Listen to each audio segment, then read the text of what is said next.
Hey everybody, welcome back to the Gaming Tailgate podcast. NCAA Football 14 upon us, just mere months away. First large round of information released on gameplay, big item. One of those that, since we're early enough out, we don't get to see a lot of footage with it, but we get to learn a lot of the ideas, concepts, and basically the building blocks of what we can expect come July 9th. Before we get into the gameplay reveal, let's talk about some of the other information surrounding the game. NCAA Football 14 on PS3 and 360 only will be available July 9th, 2013. Your cover athlete after a long cover vote, Michigan quarterback Denard Robinson.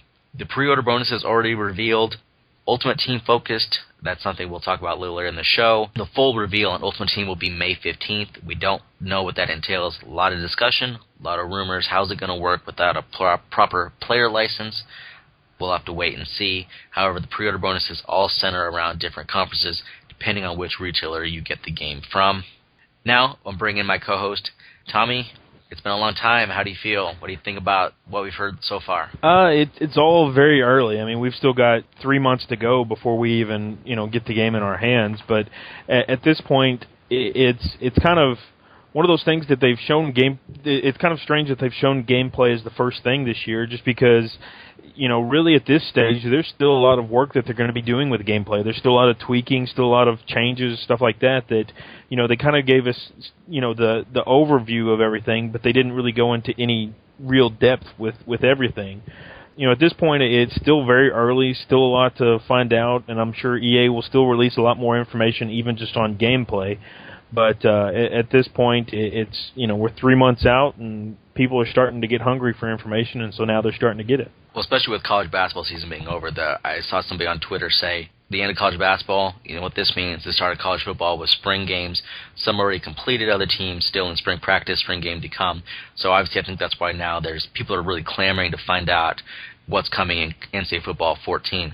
And before we get into gameplay discussion, let's talk about, real briefly, between you and I, we had been to the January and March events. We were both at the March one, only I was at the January one between the two of us. So we've played the game and seen these things in it that we're going to talk about. However, they aren't final. So we can't come on and say real detailed specifics because we won't know the answer until July 9th, just like the community. However, we can explain how we understand things to work, what we saw during our time with the game. We'll try to get as detailed as we can, but we're obviously not going to be extremely detailed because honestly we cannot be at this time and be accurate and fair to the community and to the game and to the developers. It's one of those things that something that might be might have been a concern to us in March in that first week may not be an issue come July 9th, and something that wasn't a concern could become release date. So let's keep that in mind as we go through the podcast. NCAA football gameplay. Like you said, it's kind of tough to show it off. I know I talked to some community members who, like me, they said maybe next year they want this to kind of back clean up, be second or third, so you can show a little bit more. Because right now it's a lot of articles talking about it from Game Informer, Kotaku, Polygon. I think even Bleacher Report had an article. And as you said in the pre-show, you had to read all of them to kind of piece things together. Like one article would have a line or two about a feature that the other one wouldn't. But let's talk about the big item. And there's probably really two that leap off the page that we saw in the first and only so far official EA Sports gameplay video.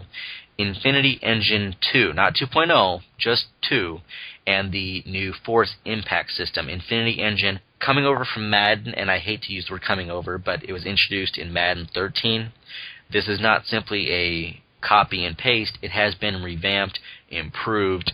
And before we get into the details, the one thing that we each talked about as related to Madden last year was that people either loved or hated the physics, and the people who really didn't like it, I think one of the sticking points was all that goofy clown car stuff post-play. Between January and March, a lot of that stuff improved in NCAA football. I'm not going to say it was all gone, but so much of that goofy post-play stuff was not there in March. What did you think of that aspect before we get into the nuts and bolts of it? Yeah, I'd say it was much better. I mean, I played Madden a little bit just to kind of get a feel for the Infinity Engine and things like that, but I'm not a big Madden guy, so I didn't really spend too much time with it. But the post-play stuff was glaringly bad. I mean, you and I played a game, and it literally looked like another player was trying to do like a figure four leg lock on him or something like that. I mean, it really was laughable. But with NCAA, it wasn't there. I mean, there were still a few things of, guys, bumping into players or, that kind of stuff that was kind of strange, but at the same time wasn't laughable. It was just like kind of caught your attention a little bit. But, it definitely was big, and I kind of look at them putting the Infinity Engine on Madden 13 as almost like a quote-unquote community event for a year long for that feature. I mean, honestly, I think if they had not put it on Madden 13, it probably wouldn't be as good as what we'll see on NCAA 14, just because now they've had a year of feedback and they see all of the glaring things that they put out there, and they can kind of put a focus on the changes that they need to make for NCAA 14 and Madden 25. And it's one of those things where, and this is going to sound bad, but I don't mean this with any bad intentions, that in March, at times I almost forgot the physics were in there, because that goofy post-play stuff was almost the calling card for it in Madden 13, and with so much of it cleaned up for the March build of NCAA 14, at times I forgot, because you're just playing football after a while. So I think that's one of those that people were wondering how much of this is just going to be Madden 13 .2, and I would say it's its own beast. It's going to be bigger and better than what Madden 13 had, and it'll be interesting to see what Madden 25 has. But let's talk about the Infinity Engine 2. Something they've added on with it is the Force Impact System. And if I understand the preview articles and the way it worked last year, the Infinity Engine, at least in Madden 13, was basically how tackles were configured, how they were played out, that part of the game. This year, the Force Impact System, from what I've gathered from previews, is everything else. And the big example we saw in the video and through most of the articles was that the Force Impact System really is evident and seen in stiff arms, in the truck move, etc., to where it is almost body region, body part specific, where if you stiff arm someone in the head, their neck's going to snap back. If they get hit in the shoulder with maybe, lowering your head or lowering your shoulder, that's the part of the body that's going to reflect it. That is not a single solitary reaction or animation for all these things. Is that it's going to be a little more detailed, specific, and it basically will be utilizing the real-time physics in it. It's one of those things that at the community event, I don't think it was perfected yet. Obviously, being March, it wasn't. But it really felt like some of the hit sticks and the truck stick, especially the truck stick, finally had some, momentum and weight behind it. And I can't say that I ever thought that the truck stick on Next Gen was ever very good. That it seems like 14 has potential now to where that aspect of it is finally, I don't want to say usable, but realistically usable. What did you think in your playing time in March with the Infinity Engine 2 and the Force Impact System?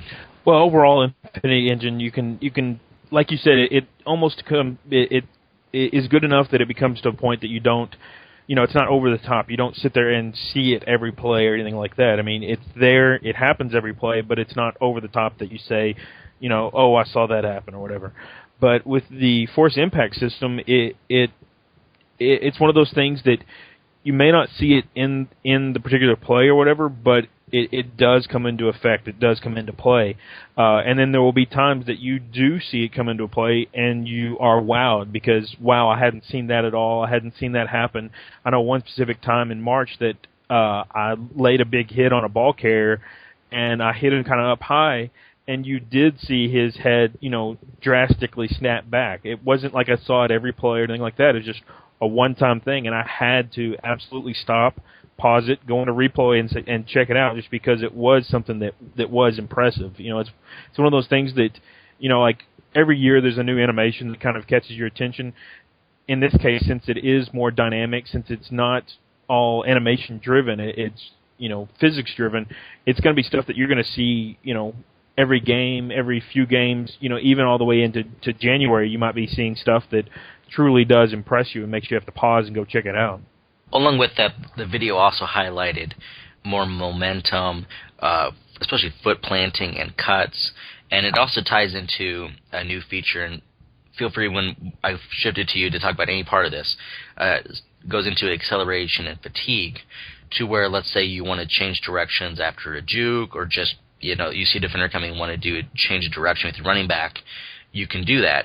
They will slow down. They will deaccelerate as they put it in the videos. Then you can use the quote-unquote new acceleration feature, holding down the right trigger or R2 to try to get them back to speed relatively quickly.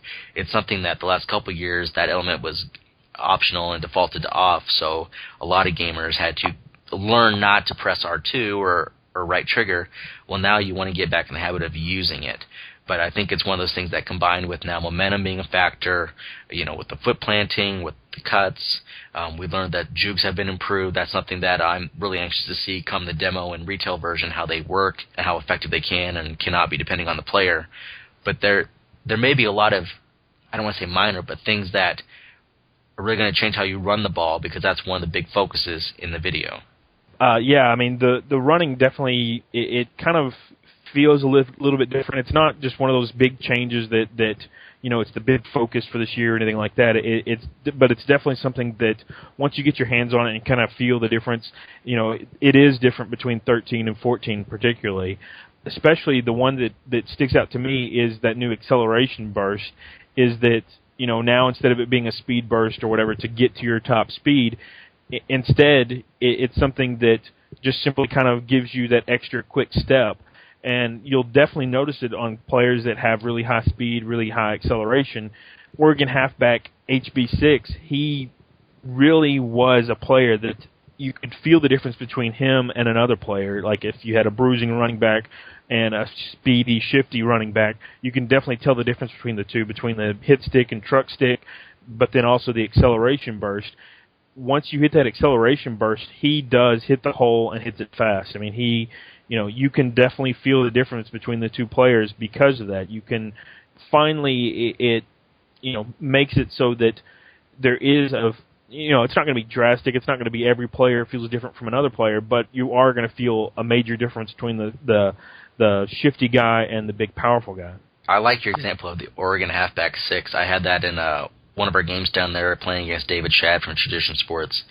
Made the mistake of kicking off to the Oregon halfback number 6. Trust me, I never felt so dumb in my whole life, because you could tell, and Grant, I'm sure controlling him could tell this, and myself defending this or trying to tackle this guy, you could see how quick he was just through the hole, that it really made, a speed back really felt quicker. And obviously the ratings play a huge factor in that, but I like it when the top-end players, you could just tell. Like, I didn't have to go in the ratings and kind of guess and think, well, he's kind of good.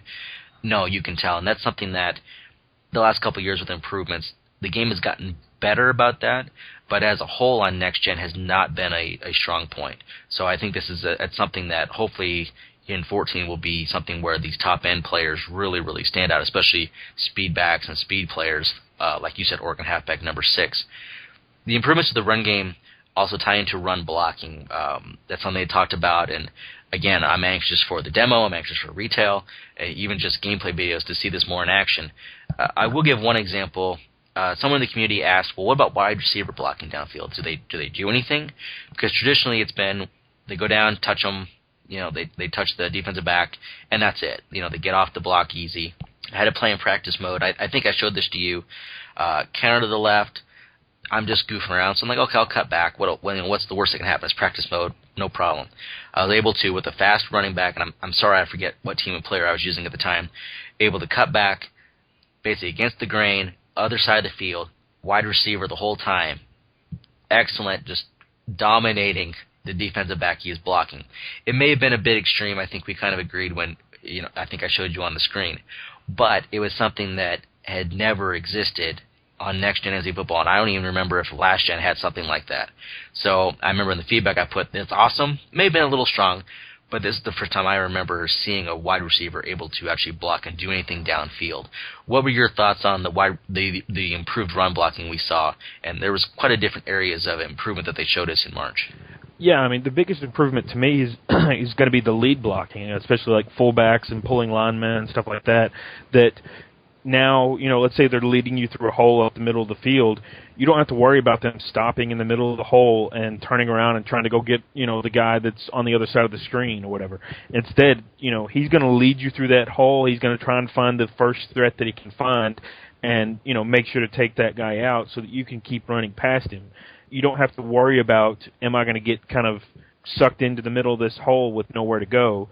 and then as well on the outside, they do a much better job of finding a guy to get to. If there's a guy that's already waiting for them on the outside, they'll hit him. If they don't see anybody immediately there, then they'll kind of try to keep going upfield and try to find the next best threat or whatever.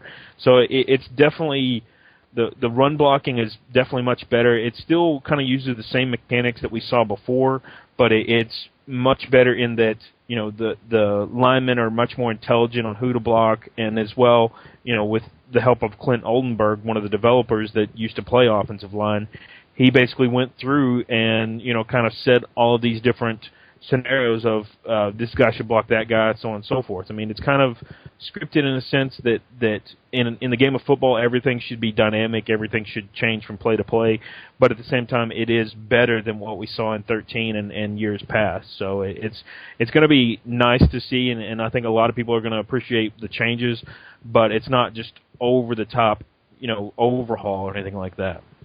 The option game also a big area of improvement for NCAA 14.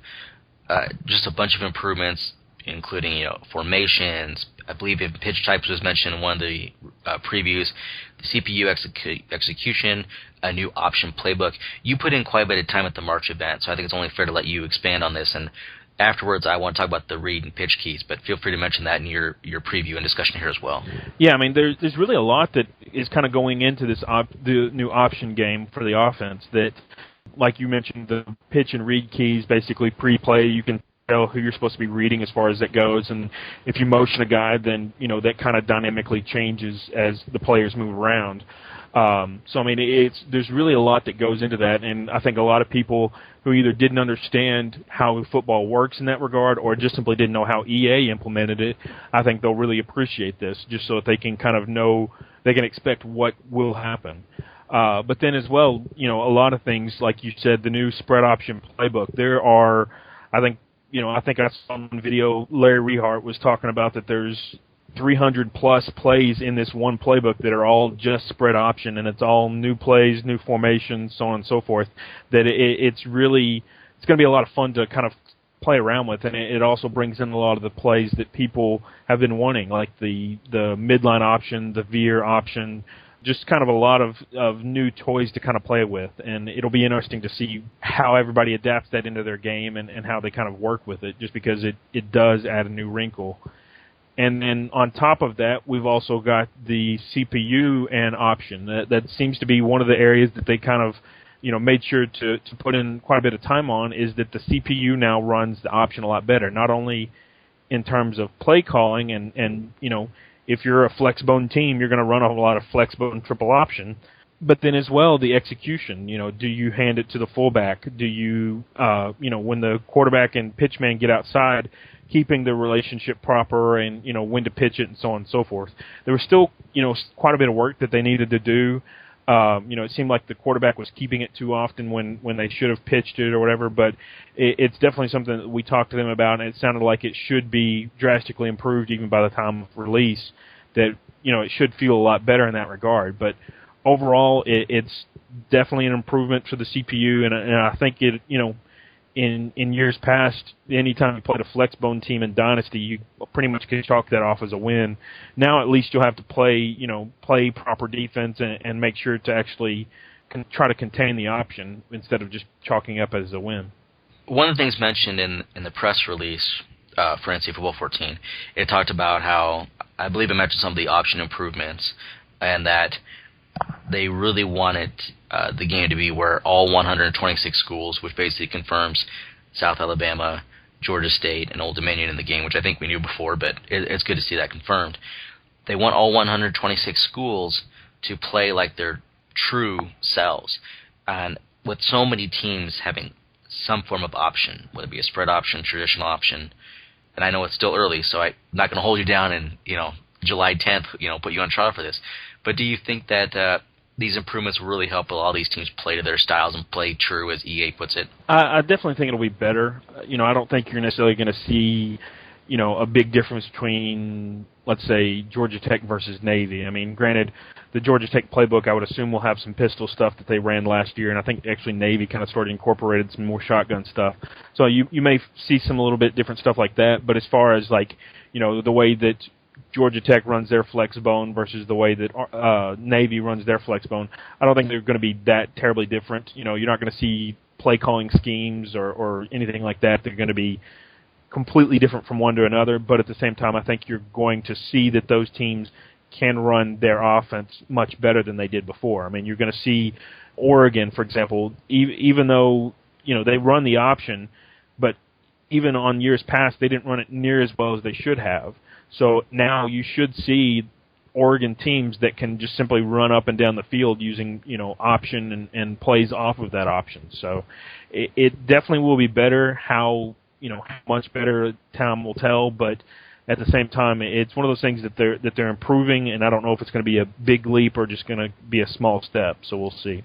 And I would agree with you on that. I think it's pretty tough to get all 126 schools to play like their actual selves, and that's not a knock on EA. I think it'd be tough for any computer program to try to replicate, because with some teams the difference is simply aggressiveness on fourth down. Some of it's special teams, if they run a lot of fakes, how they hurry to the line. That there's so many different variables for each team that they can be very similar in several regards, but vastly different in others. That it's a huge task, but I do like that EA over the last few years is trying to get that they realize that if a user on people like on our side of the game at Tailgate or other sites, they might like to play a couple Dynasty games in one sitting, and if each team feels the exact same, it's going to get old real quick.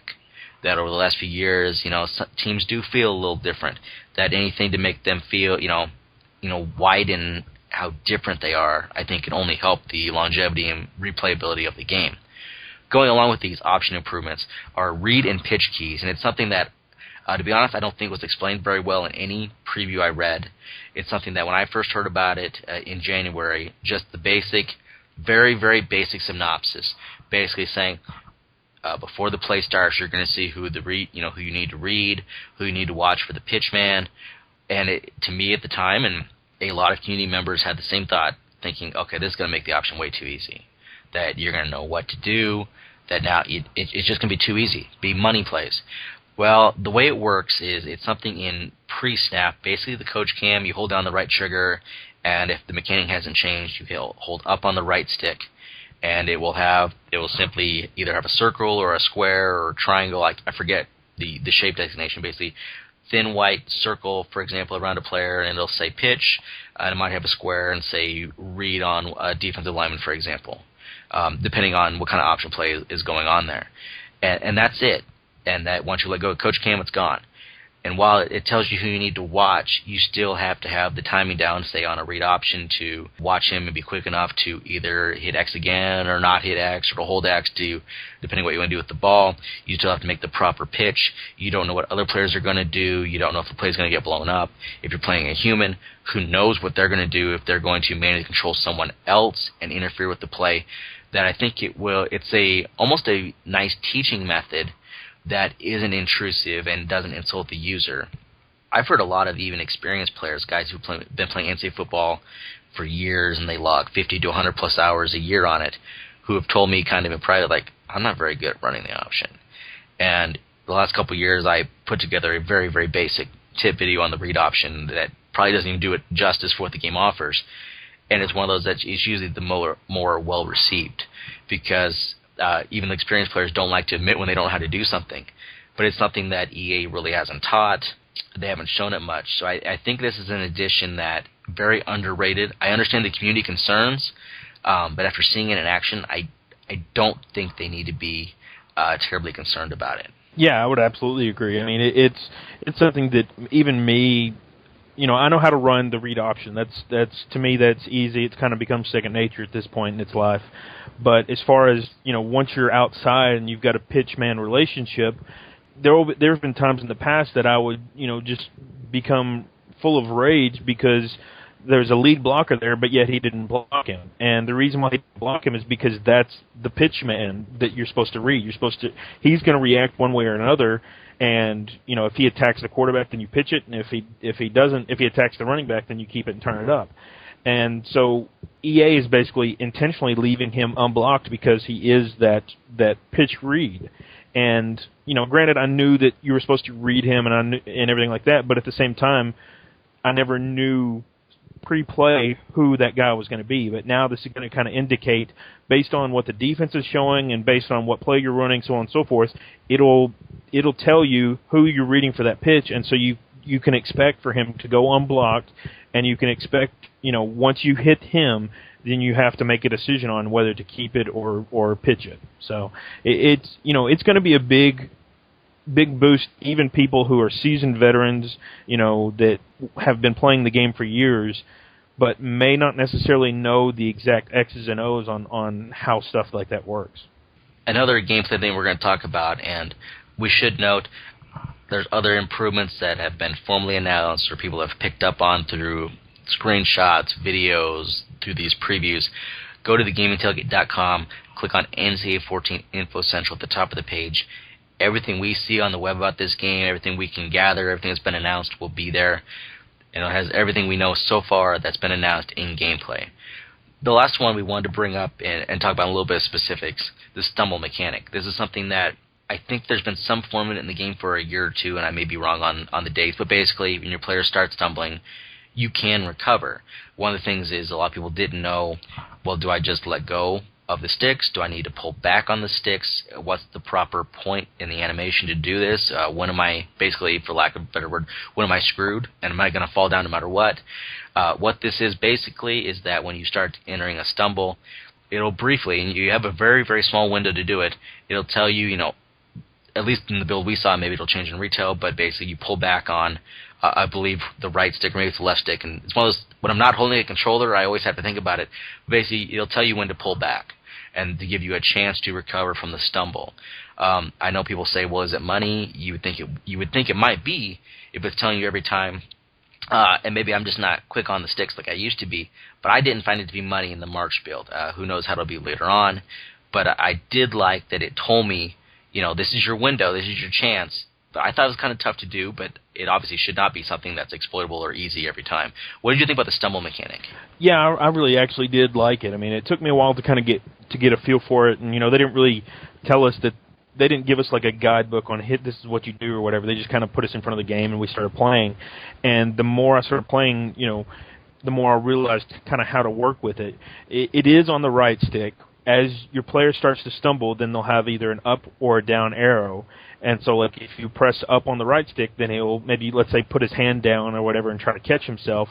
But then in the same moment, after you do that, you may have to press down again to kind of fully recover. So I mean, it's not like it's just, press a button, you're done or whatever or anything like that. And it is very much that you have to, be paying attention to. And like if you're trying to look up field and you're not looking at your player, then you won't notice that he's in a stumble or something like that. So I mean, it's definitely something that's not going to be money.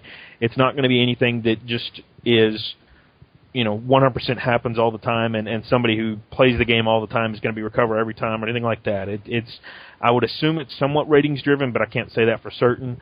But it's a mechanic that I'm glad it's in there, and it'll be interesting because now you don't have to worry about, all right, every time this animation plays, I'm automatically going down. It's something that now you're going to have. It's not going to be every single tackle. It's not going to be every single play, but you're going to have opportunities to where you can recover and pick up a few extra yards. Real quickly, I will add, and I may be wrong on this, but I'm pretty sure in one of the previews, at least, it said it would be dependent on the player's rating. But obviously, this is a feature that, to be honest, we were not told in advance it was added. I think we just started playing the game, and somebody's like, what is this? And we kind of gathered around or peeked on screens or waited till we ran into it. So it's something that I don't think is exactly final, but I'm like you, I like the idea of it because before it was, you didn't know. It was, well, you knew you could do it, but how, similar to the read and pitch key, something that people know what's in there, but they didn't really know how it worked, what to look for. Now we do. Let's get to some community questions that we've seen at large that we want to talk about. The first one I want to talk to, and I think it's obvious, I think almost everything we talked about has been offense-oriented. So naturally the question becomes, what about the defense?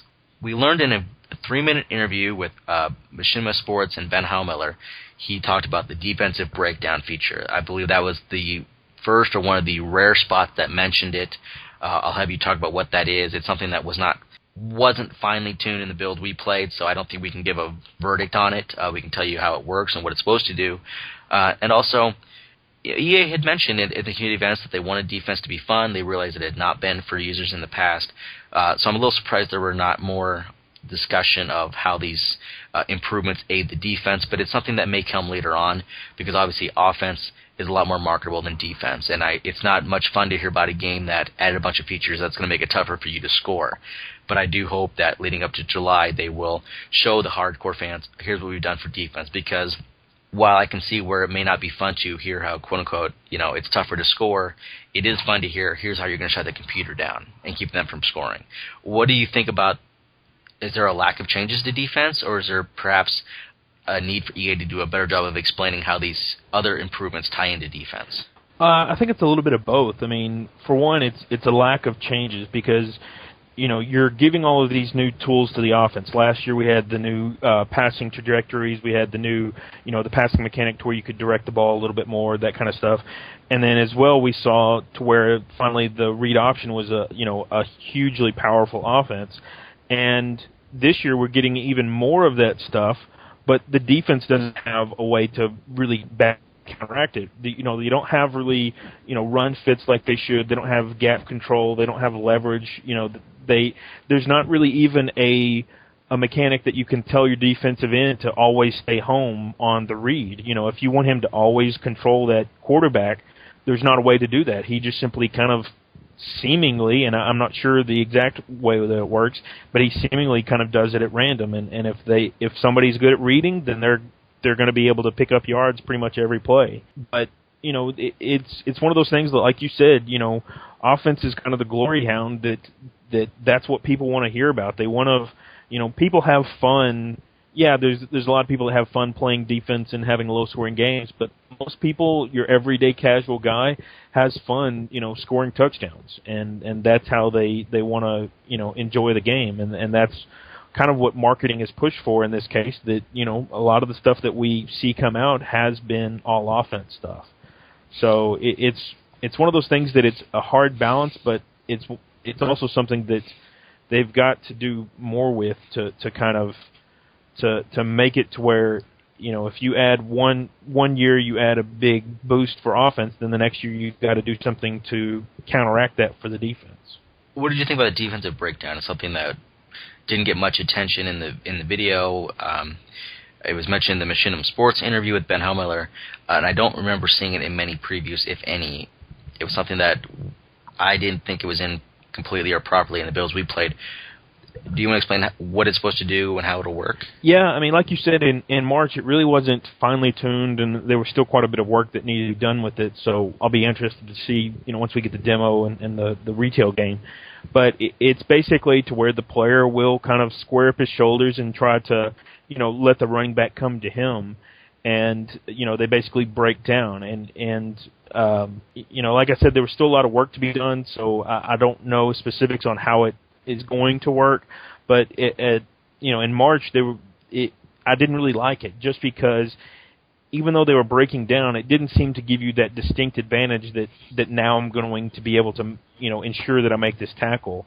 In 13 you could basically run to the tackle and continue to make the tackle every time, but in real football you break down, you have to kind of stop and make sure to make the tackle so that the guy doesn't run right by you, and you don't have two players that are running full speed end up running past each other or whatever. So it'll be interesting to see how exactly it works and what exactly it'll do, but in theory what it should do is basically allow you to stop, not let the guy run by you, to at least get a hand on him and slow him down. Some of the stuff that I do want to touch on that they haven't really talked about or we haven't really seen discussed very much is that they have, kind of fixed some of the issues that 13 had. I mean, like, for example, the defender that would always kind of just continue backpedaling against the option. I did not see that at all in March, so I would assume, and to my understanding, it is fixed. So we should not see that in 14 at all. And then as well, a lot of the pass coverage for the defense, all of that kind of, it seemed to be quite a bit better. There's possibly almost too good to the point that it was, stopping the pass too much, and even with poor defensive backs, we're playing the man coverage too well. But all that stuff will be tuned, and I'm sure it will play a little bit different by the time we get the full release. But there definitely are changes to that. I want to make sure that defense didn't go untouched, so it's not like you're just going to rehash of 13's defense. You are going to get some changes, but there's not, the glory, like I said before, the glory hound is on the offense this year. Something mentioned briefly in the early previews, personnel-based play calling. I've seen some of the community members ask a little bit more detailed how this works. I know you looked at this and talked to some of the devs about it, and I think it's something that the hardcore guys are going to like. Explain personnel-based play calling for those who may not know what that is. Essentially what this is just like in 13 and years past, you had the ability to back out, by formation playbooks. You could back out to where you call plays by the play type. So if you want inside runs or outside runs or shotgun passes, you could do that. Now you can also do that by personnel. So like if you want to choose your personnel, let's say that your offense has 3 great receivers, a great tight end, and a good running back. So you want all of your plays to kind of center around that personnel. You can do that. You can go in there and select 11 personnel, which is 1 halfback, 1 tight end, and it'll give you all of the formations and all of the plays that have that type of personnel. And to go along with that as well, what they've done is it's actually when you no huddle, you'll only have that same personnel that you started the drive with. So if you start a drive with 11 personnel, as you continue that, you'll only have formations that are 11 personnel. So, if you've only got one formation with, 11 personnel or 10 personnel with 1 back and 0 tight ends, then you're going to be stuck in that formation. So you basically kind of have to plan your drive a little bit as you go out. And I don't like it in the sense that, because there's some things that they didn't really do with package subs and stuff like that and formation subs, it doesn't really reflect those very well. But I do like it in the sense that I don't have to worry about, specifically the computer, I don't have to worry about them calling 5 wide, getting a big play, and then turning around and calling a goal line formation with that 5 wide personnel. It's definitely something that it's going to be a big benefit for the defense as far as the computer goes, but at the same time, it's kind of handcuffing the offense. At least my offense, it handcuffs it to a degree, because now I can't have that tight end split out wide in a 4 wide receiver type set. Even though I had 11 personnel, now I want to split the tight end out. In order to do that, I have to make sure to go back to the play call screen and change up formations from there. In terms of standard play calling, this is going to be basically another option. Right now, I believe you can call plays by formation. You can call it by, run type, or play type, meaning run, pass, option, etc. This is something that would be another option, so you're not defaulted to it or forced to use it if you do not want to. But like you said, though, if you go no huddle, though, you will be restricted to your personnel, which makes sense and probably avoids some exploits. But like you said, though, there are a few drawbacks for guys who like to play straight but do some variance of things. So that I can see some drawbacks on that, but hopefully long term this is a good addition. Probably the biggest meaty question, maybe second to what changes on defense exist, computer AI and play calling, something that has plagued the franchise for a long time, especially on next gen. 13. I think a lot of people who have said that they like 13, a lot of good things in it, but they run into moments where the computer will make an absolutely boneheaded play call. They will not use timeouts correctly. They will just do different things that really detracted from a great game. That'll be great until the last minute or two of the first half, or even worse, the last minute or two of the game, and the computer just absolutely blows any chance they have of coming back to win or even holding on to win a game. Something that the EA team has told us they've worked on. This is something we heard in January, we heard it in March. When we were at the March event, we ran into some odd play calling, some odd AI, or maybe poor, to put it nicely. Provided that feedback, and we have heard back that a lot of the feedback we gave, they've looked into, they've gone in, they've fixed some things with the play calling script. Granted, we have not seen this, so we can't put our hand on the Bible and swear that it's in there corrected, but it seems like there's a genuine focus that they realize, and I think something that we stress, and I know I put it verbatim in my notes, that it doesn't matter how good these other features are, If the computer is downright moronic at times, it negates a lot of hard work put into other features. And it sounds like they may, it's getting through, and they agree, which I believe they should, and hopefully we'll see that come July 9th.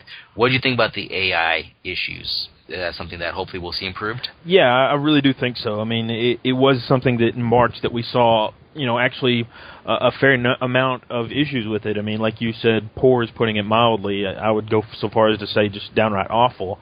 Especially late game situations. If you're, down by one score and you got 5 seconds left, you don't call a halfback draw on a 3rd and 10 or whatever.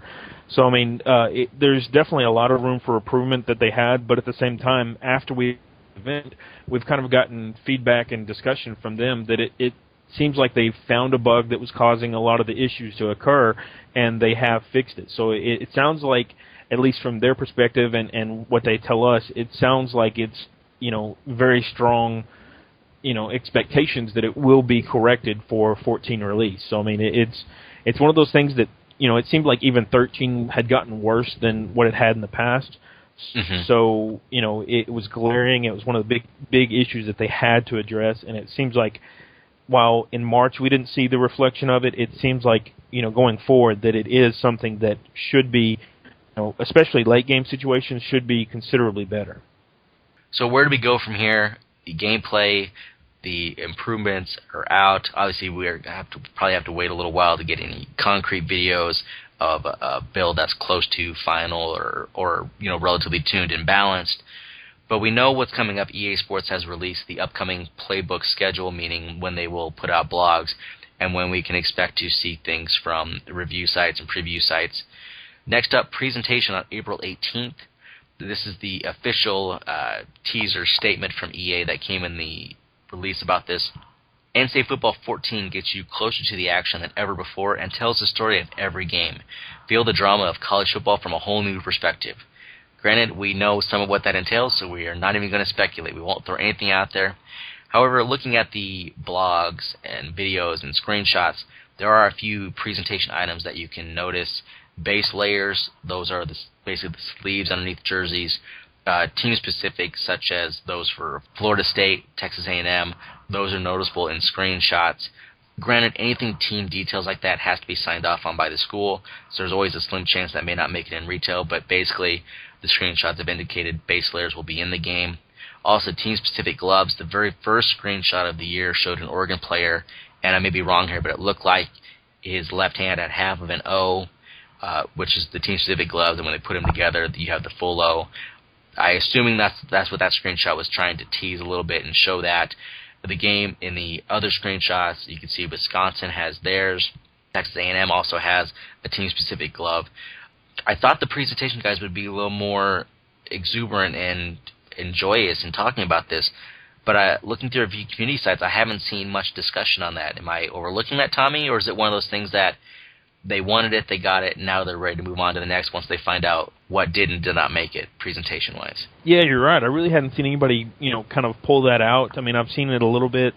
I kind of saw some discussion about that they wanted it, but then now that it's here, it's not like anybody is singing EA's praises. I don't know if that's because of they're tentative or they're waiting for it to actually be officially announced or what the case is, but it's definitely something that it doesn't have as much hype around it now that we have an idea that it's in there. Yeah, I'm very surprised. But like you said, maybe you're right. Maybe if we're waiting until it's formally announced to see if their school has theirs. Because I think that's what a lot of it comes down to with presentation is that, especially on team details, people say they want it for every team, but the team they care most about is their own. And the guys who say they don't care about presentation, they do. They just care about their school. So I think, if this gets formally announced and more detailed on April 18th, I think maybe that's when we'll see the presentation guys and detail guys really get excited in talking about it. May 15th, this is going to be a very interesting playbook reveal. NCAA Football Ultimate Team. The official teaser statement, the much-beloved mode comes to the college game, allowing you to build up an unstoppable team. As we mentioned in the opening, all of the pre-order bonuses that we know as of right now for the different retailers give you different Ultimate Team player packs, or conference packs. How will this work? There's been a lot of discussion when this was first leaked by GameStop with their pre-order bonus. the discussion immediately became, how is this going to work without a player license? Some discussion of, does EA have the license and we don't know it? Will it work like Diamond Dynasty and MLB The Show, where you have just basically fake players you can edit? How will this work? A lot of guesses. A lot of people were just wondering how it'll work. The immediate blowback, and I think this is not a shock, the people who don't play Ultimate Team, who have never played it, don't like it.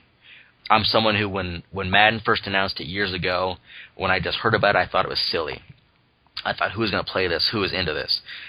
I gave it a try, though, because, hey, I paid $60 for the game. I'm going to give every mode a try. I can see the appeal of it in Madden. I've not played it extensively in any other sports game. I do like it in Madden. Depending on how it works on NCAA, I'm interested to see how it works, to see if how it differs from Madden.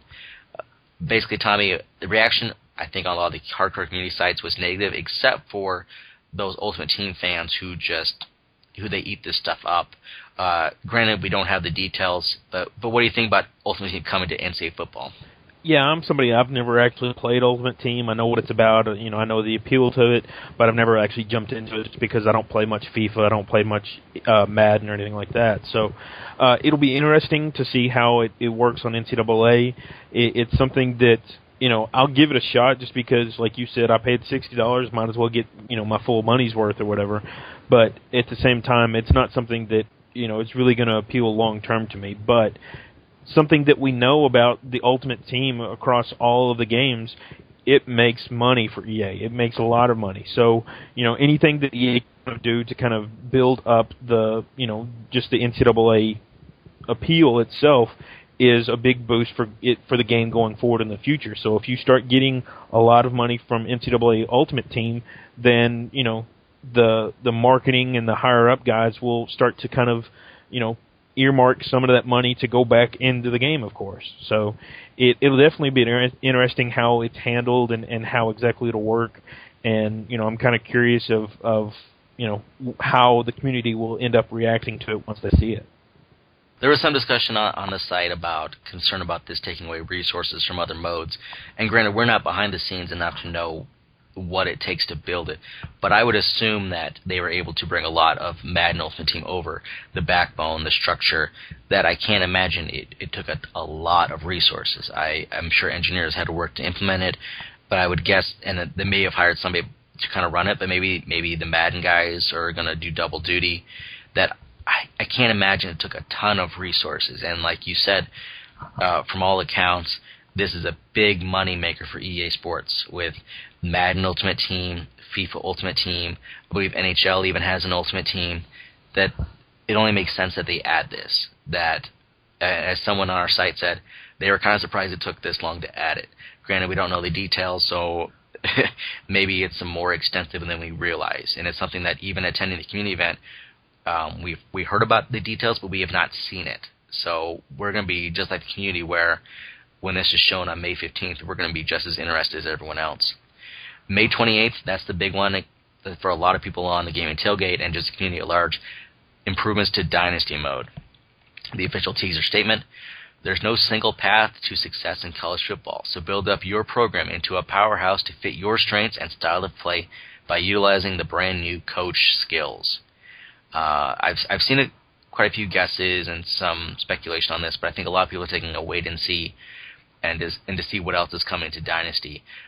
This description makes it sound like the main or primary feature is something relating to coach skills, so it'll be interesting to see what other details did or did not get added into Dynasty mode.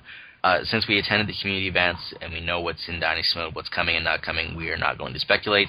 We're not going to give you anything to chew on or to worry about or to get distorted. The final playbook is going to be on June 17th, and it's for Play a Season. Focus purely on the on-field action and take your favorite team to a bowl game.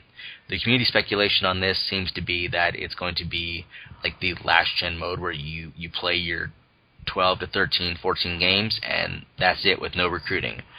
Based on the description, that sounds accurate, but that's something that, again, I have to wait till June 17th to see the full details on how this works. That's going to wrap up NCAA Football 14. The gameplay being announced, obviously, it's going to take a little while longer until we get some gameplay and can really issue any kind of verdict or community reaction to it. That right now in our heads we can see the description and think it's great, think it's terrible. You can twist it or distort it to whatever opinion you want to have. A lot of good questions being raised though by the community members on our site. If you have any questions or just want to keep up on the latest news, make sure to visit thegamingtailgate.com. On behalf of Tommy, this is Chris. Everyone, thanks for listening to this edition of the Gaming Tailgate Podcast.